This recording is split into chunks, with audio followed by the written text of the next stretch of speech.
Kahve bülbüldür. Bayas yaman kanama. Yok sırası mı? Çiğ verir.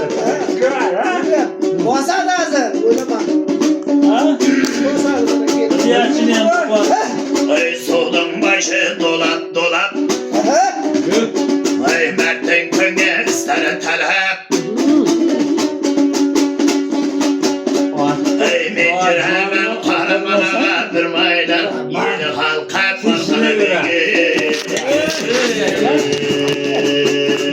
Ey yeni yardımlar yanında bir cigete düşürüp durup yeteneği.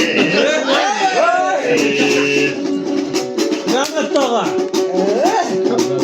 Rahmet Ağa. Hadi bakalım. Boğazar'da özellikle sıkıntı ya.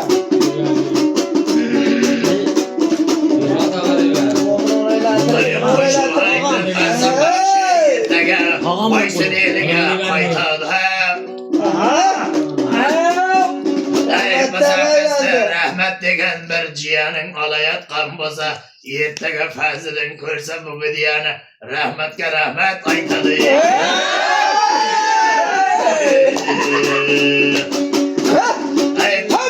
Çak koşulaysan durmayla Rahmetlik telefonı koşullarga Bugün tolhak getirdi Boğazar. Niye böyle boğazar?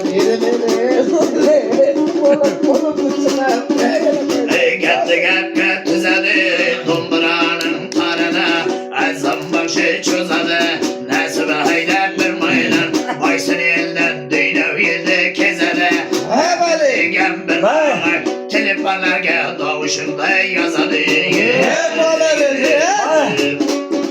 Söz kiledi destelik Çiçenlik en mustav Bugürün gel bir maylan Bir aytayın rahmetcan Reştekengin toyuda Este bir maydan Reştekengin toyuda Bu kestede istedik Koşmaysan kirmelerde tahlap koy Hancaylarda soğlap koy Min aytayın rahmetcan Bize pisti filişkine sağlap koy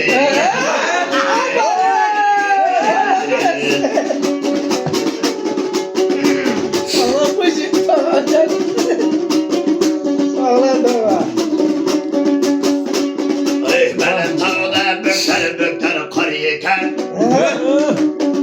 Parmağım hancay domuna may davuşuna zar yeken Bilesene domura may bir maydan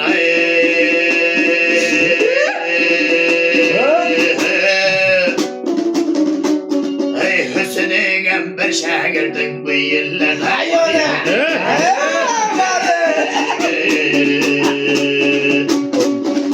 Hüsnü'nün bir şagirdin bu yıllarda bari Anlamadım ya.